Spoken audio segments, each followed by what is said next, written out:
வணக்கம் JV media நேயர்களே, நான் உங்கள் எழிலரசி. சேனலுக்குள்ள போறதுக்கு முன்னாடி நம்ம வீடியோவை நிறைய பேர் இன்னமும் சப்ஸ்கிரைப் பண்ணாம பார்த்துட்டு இருக்கீங்க. ஸோ தயவு செஞ்சு சப்ஸ்கிரைப் பண்ணிட்டு நம்ம வீடியோ பாருங்க. வாங்க வீடியோக்குள்ள போகலாம். இன்னைக்கு நம்ம திருப்பூர் தியேட்டர் சீரியஸ்ல நம்ம என்ன பார்க்க போறோம்னா, திருப்பூரை சுத்தி இருக்கக்கூடிய ஓவரால் தியேட்டரை தான் நம்ம தெரிஞ்சுக்க போறோம். காலையில இருந்து ஈவினிங் வரை வேலை செஞ்சுட்டு அந்த வார கடைசியில நம்ம திருப்பூர் மக்கள் என்னன்னா எங்கடா போலாம் அப்படின்னு தேடி தேடி அலையும் போது அதுல கிடைக்கிற ஆப்ஷன் தான் நம்மளுடைய தியேட்டர்ஸ் தாங்க. பொதுவாக திருப்பூர்ல எனக்கு தெரிஞ்சு ஒரு நல்ல பொழுதுபோக்கு ஏரியானா எதுவும் கிடையாதுங்க. எல்லாருக்குமே, அதாவது இந்த வீக்கெண்ட் ஆகட்டும், ஒரு நல்ல நாள், ஒரு விசேஷமான நாள் ஆகட்டும், இந்த மாதிரி எங்கடா நம்ம டைம் ஸ்பெண்ட் பண்ணலாம்னு சொல்லிட்டு மக்கள் பார்க்கும்போது அவங்க நிறைய வர இடம் என்னன்னா நம்ம தியேட்டர் தாங்க. நல்ல தியேட்டருக்கு மனசு நிறைவா படத்தை பார்த்துட்டு, அவங்களுடைய பிடிச்ச ஆக்டரோட படத்தை பார்த்துட்டு வயிறார ஒரு நல்ல ஹோட்டல்ல போய் சாப்பிட்டு வீட்டுக்கு போய் ரெஸ்ட் எடுத்தாதான் அந்த நாளே அவங்களுக்கு ஃபுல்ஃபில் ஆகும். திருப்பூரோட மண்ணின் மைந்தர்களுக்கு மட்டும் இல்லாம தமிழ்நாட்டில் இருக்கக்கூடிய பல்வேறு ஊர்கள் மற்றும் இந்தியாவில் இருக்கக்கூடிய பல்வேறு மாநிலங்களிலிருந்து வேலை தொழில் நிமித்தமா தங்கியிருக்கக்கூடிய லட்சக்கணக்கான மக்களுடைய பொழுதுபோக்குன்னா அது நம்மளுடைய தியேட்டர்ஸ் தாங்க. அப்படி 58 ஆண்டுகளையும் கடந்து நம்ம மக்களை மகிழ்ச்சிட்டு இருக்கிற திருப்பூர் தாராபுரம் ரோட்ல அமைஞ்சிருக்கிற நம்மளுடைய உஷா சினிமாஸ் தான் நாம இன்னைக்கு வந்திருக்கிறோம். வாங்க தொடர்ந்து உஷா சினிமாஸோட உரிமையாளர்கள் திரு ரவிக்குமார் மற்றும் திரு மனோகரன் அவர்கிட்ட உஷா தியேட்டருடைய சிறப்பம்சங்களை பத்தி கேட்டு தெரிஞ்சுக்கலாம். வாங்க.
வணக்கம் சார். வணக்கம். எப்படி இருக்கீங்க சார்? நல்லா இருக்கு, நல்லா இருக்கு சார். நம்ம உஷா தியேட்டர் எப்பங்க சார் முத கட்டப்பட்டுச்சு?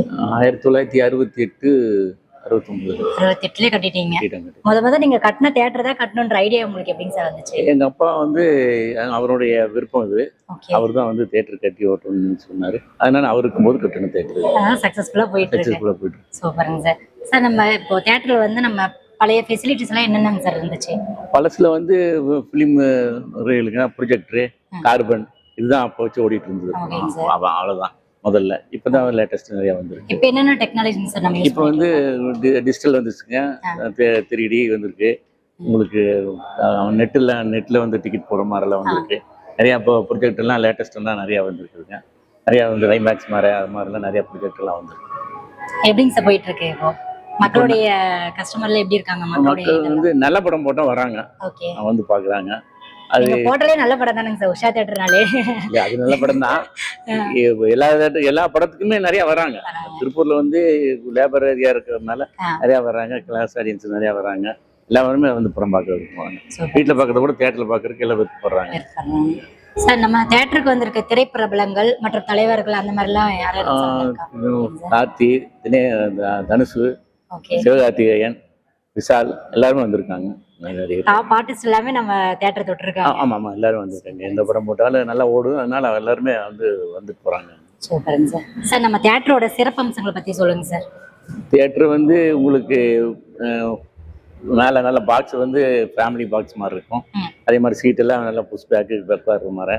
ஆன்லைனு, ஏசி நல்லா இருக்கும். உங்களுக்கு பார்க்கிங்கு, கேண்டீனு எல்லா சௌகரியம் இதில் நல்லா இருக்கு. வந்தவங்க ஒரு தடவை வந்தவங்க 2வது தடவை வரணும்னு தான் விருப்பப்படுறாங்க. அந்த அளவுக்கு இருக்கு. சூப்பருங்க சார்.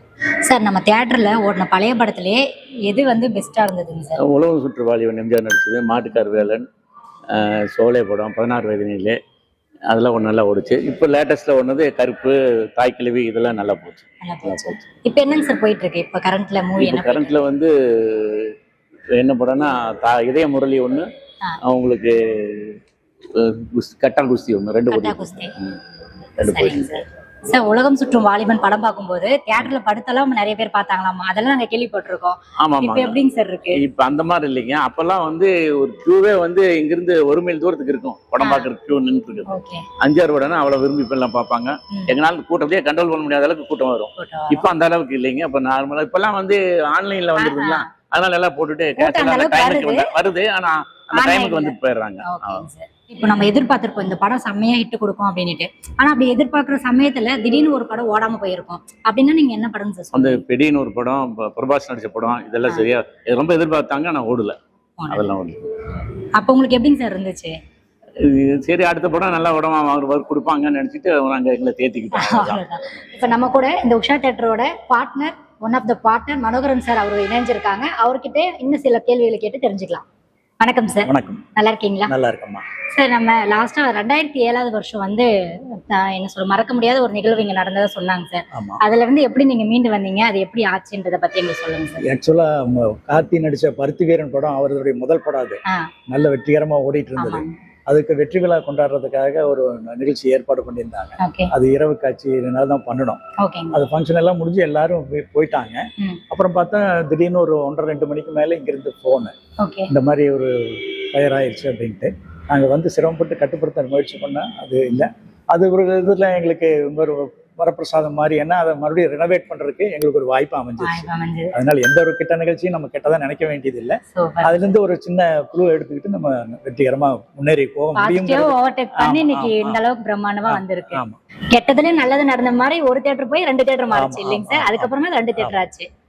சார், நீங்க சொல்லுங்க, இந்த காலகட்டத்துல நிறைய ஓடிடி தளம், இந்த மாதிரி சோசியல் மீடியாஸ் எல்லாம் வந்துருச்சு. சோ இந்த மாதிரி காலகட்டத்துல நீங்க சந்திக்கிற பிரச்சனைனா என்னங்க சார்? இல்லை, என்னென்னா அந்த காலத்திலேருந்து நல்ல கருத்துள்ள படங்கள், கதை அம்சம் உள்ள படங்கள் இருந்ததுன்னா எல்லாருமே விரும்பி பார்க்குறாங்க. பட் இந்த ஜென்சி க்ரௌடு வந்ததுலேருந்து அவங்களுக்கு பிடிச்ச நடிகர், பாப்புலரான நடிகர் இருந்ததுன்னா கொஞ்சம் கூடுதலாக வர்றாங்க. ஒரு தடவைக்கு 2 தடவை ஒரு குரூப்பாக வந்து பார்க்குறாங்க.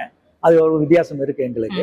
அப்புறம் முதல்ல இருந்ததை விட லைட்டிங்கு, சவுண்டு, எல்லா டெக்னிக்கல் ஆஸ்பெக்ட்ஸ் இம்ப்ரூவ் ஆனதுனால அதை ரசிக்கக்கூடியவங்க கண்டிப்பா தியேட்டருக்கு வந்து பாக்குறாங்க. அந்த மாதிரி தான் இன்னமும் நம்ம தியேட்டர் வந்து பிளசண்டா இருக்காங்கட்டி இன்னமும் நிறைய பேர் வராங்க இல்லைங்க சார்?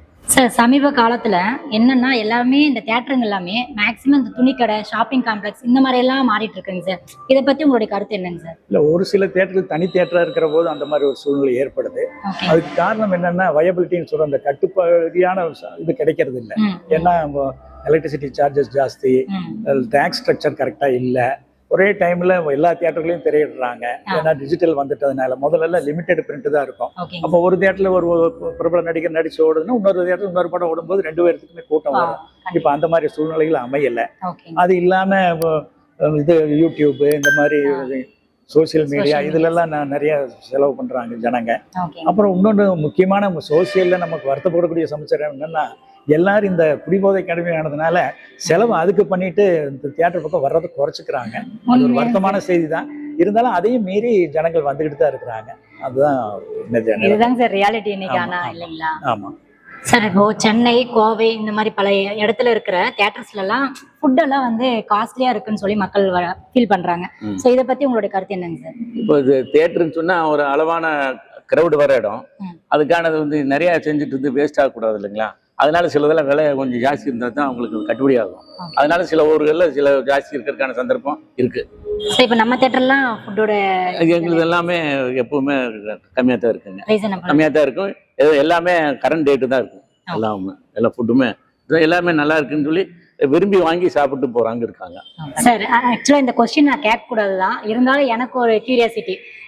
உங்க இருக்கிறதுலே இந்த தியேட்டர் தான் பெஸ்ட்ன்றது, அது உங்களோட தியேட்டர். ஸோ இதுதான் உங்களுக்கு ரொம்ப பிடிச்சமான தியேட்டரா இருக்கும். அப்படி இருந்தாலும் திருப்பூர்ல சுத்தி இருக்கக்கூடிய தியேட்டர்ல உங்க தியேட்டர் தவிர வேற என்ன தியேட்டர்லாம் சார் உங்களுக்கு பிடிக்கும்? ஆரம்ப காலகட்டத்தில் கிட்டத்தட்ட ஒரு 25 தியேட்டர் இருந்தது. தற்சமயம் எல்லாம் வந்து சிங்கிள் தியேட்டர் குறைஞ்சு மல்டிப்ளெக்ஸ் அந்த மாதிரி ஸ்கிரீன் ஜாஸ்தி ஆயிடுச்சு. அப்போ எப்பவுமே பொது துடைப்பம் நல்லா துடைக்குங்கிற ஒரு பழமொழி, அது மாதிரி நல்லா செலவு பண்ணி நிறைய உருவாக்குறாங்க. அந்த விதத்துல பார்த்தீங்கன்னா ஸ்ரீசக்தி காம்ப்ளெக்ஸ், பிராட்வே காம்ப்ளெக்ஸ் ரீசெண்டா வந்ததுனால அது கொஞ்சம் மக்களுக்கு இருக்கு. மற்ற தியேட்டர்கள் மோசம்னு அர்த்தம் இல்லை, எல்லாருமே அவருடைய சர்வீஸ் கொடுக்குறாங்க. இருந்தாலும் புறச்சூழ்நிலைகள், விலைவாசி உயர்வு, மின்சார கட்டணம் அதிகம், இந்த மாதிரினால அது வயபிலிட்டி இல்லாதனால அவங்களால அந்த அப்டேட் பண்ண முடியாது, சிரமப்படுறாங்க. கண்டிப்பாங்க சார். உங்களுக்கு பிடிச்ச தியேட்டர்னா எதை சார் சொல்லுவீங்க? இங்கே பிடிச்ச உஷா தேட்டர் தான். சார் இந்த தியேட்டர் வந்து இன்னும் வளர்ச்சி அடைய என்ன மாதிரியான திட்டங்கள் எல்லாம் வச்சிருக்கீங்க சார்? ஆக்சுவலாக என்னென்னா டெக்னாலஜி அப்கிரேடேஷன் பண்ணிகிட்டே இருக்கிறோம் வர வர. இன்னொன்று என்னென்னா கவர்மெண்ட் சைட்லேருந்து கொஞ்சம் நிறைய எதிர்பார்ப்பு இருக்குது எங்களுக்கு. வரி குறைவு, அதே மாதிரி பிரபல நடிகர்கள்லாம் முந்தியெல்லாம் வருஷத்துக்கு ஒரு படம் 2 படம் நடிச்சிட்டு இருந்தாங்க. இப்போ அவங்கெல்லாம் 3 வருஷத்துக்கு ஒரு படம் நடிக்கிறாங்க. அப்போ அந்த பாப்புலர் நடிகர் நடிச்சா தான் கொஞ்சம் படங்கள் ஜனங்கள் வர்றதுக்கு சௌகரியமா இருக்கும். அவங்ககிட்டையும் அசோசியேஷன் மூலியமா ரிக்வஸ்ட் வச்சிருக்கிறோம். அதனால பெரிய செலவில் எடுக்கிறத விட நீங்கள் குறைஞ்ச செலவில் படம் எடுத்து நிறைய படங்கள் வந்ததுன்னா ஜனங்களுக்கு தொடர்ச்சியாக ஒரு என்டர்டெயின்மெண்ட் கிடைச்சிட்டே இருக்கும். அதுபோக மற்ற பர்பஸுக்கு இப்போ இது இன்டர்நேஷனல் லெவலில் இப்போ ஃபுட்பால் நடக்குது, கிரிக்கெட் நடக்குது, அதுக்கெல்லாம் இந்த குறிப்பிட்ட நேரத்தில் டெலிகாஸ்ட் பண்ணுறதுக்கெல்லாம் ரிக்வஸ்ட் வச்சிருக்கிறோம். அது வந்து ஸ்டேட் கவர்மெண்ட், சென்ட்ரல் கவர்மெண்ட் எல்லாம் பார்த்து கன்சிடர் பண்ணாங்கன்னா இது கொஞ்சம் இன்னும் சிறப்பாக செய்யலாம். அந்த தொழில் வந்து யாரும் அவ்வளோ சுலபமாக பெரிய இன்வெஸ்ட்மெண்ட் பண்ணிட்டு விட்டுட்டு போக மாட்டாங்க. அதெல்லாம் இருந்ததுன்னா கொஞ்சம் கூடுதலாக சிறப்பாக செய்யறதுக்கு வாய்ப்பாக இருக்கும். சூப்பருங்க சார். நல்ல நல்ல அச்சீவ்மெண்ட்ஸ் எல்லாம் இருக்கு உங்களுக்கு இல்லைங்களா? ஃபியூச்சர் கோல் வந்து நிறைய இருக்கு உங்களுக்கு. இதெல்லாம் உங்களுக்கு நடந்துச்சுன்னா உங்களுக்கு இன்னுமே இதை க்ரோத் பண்றதுக்கு ஹெல்ப்ஃபுல்லா இருக்கும் இல்லைங்களா? சார் உங்களுடைய கருத்துங்க சார்? இதே கருத்து தான். ஓகே சார், இவ்வளோ நேரம் 2 பேருமே எங்களுக்காக டைம் எடுத்து நம்மளுடைய தியேட்டர் பற்றியும் அதோட சிறப்பம்சங்களை பற்றி சொன்னீங்க சார். ரொம்பவும் நன்றிங்க சார். நன்றி. நம்ம திருப்பூர் கதிரை பற்றி இன்னைக்கு சொன்னது கேள்விப்பட்டோம். கடந்த 6-7 மாதங்களாக மாதாந்திர பத்திரிக்கையை வெளியிட்டு வர்றீங்க, பேட்டிக்காக வந்திருக்கிறீங்க. ரொம்ப சந்தோஷமா இருக்கு. ஏன்னா திருப்பூர் மாதிரியான ஊர் வந்து கிட்டத்தட்ட மெட்ரோபாலிட்டன் சிட்டி லெவலுக்கு இருக்கக்கூடிய நகரம். அதனால இந்த மாதிரியான புத்தகம் படிக்கக்கூடிய வாசிப்பு பழக்கத்தை நம்ம மேலும் மேலும் அதிகம் கொண்டு போகணும். அதனால அந்த பத்திரிகை சிறப்பாக அந்த வேலையை செய்யணும்னு எதிர்பார்க்குறோம். அதே சமயத்தில் செய்திகளை கடத்துறதுலையும் நல்ல கருத்துள்ள பதிவுகளை போடுறதுலையும் நல்லா செய்யணும்னு உங்களை வாழ்த்தி வரவேற்கிறேன். உங்களுடைய வளர்ச்சி வெகு சீக்கிரம் பெருசாகட்டும். நன்றி, வணக்கம். உங்க அளவுக்கு பெருசாகணும் சார். வணக்கம். இவ்வளோ நேரம் உஷா தியேட்டர் பத்தின நிறைய விஷயங்களை கேட்டு தெரிஞ்சுக்கிட்டோம். இந்த வீடியோவை பார்த்து நீங்க ரொம்ப என்ஜாய் பண்ணியிருப்பீங்க நான் நம்புறேன். இந்த வீடியோ உங்களுக்கு பிடிச்சிருந்தா மறக்காம உங்க ஃப்ரெண்ட்ஸ் அண்ட் ஃபேமிலிக்கு ஷேர் பண்ணுங்க. மறக்காம சப்ஸ்கிரைப் பண்ணிட்டு பாருங்க. இதே மாதிரி இன்னொரு நல்ல இன்ட்ரெஸ்டிங்கான வீடியோவில் நான் உங்களை சந்திக்கிறேன். அதுவரை உங்களிடம் இருந்து விடைபெறுவது உங்கள் எழிலரசி. நன்றி.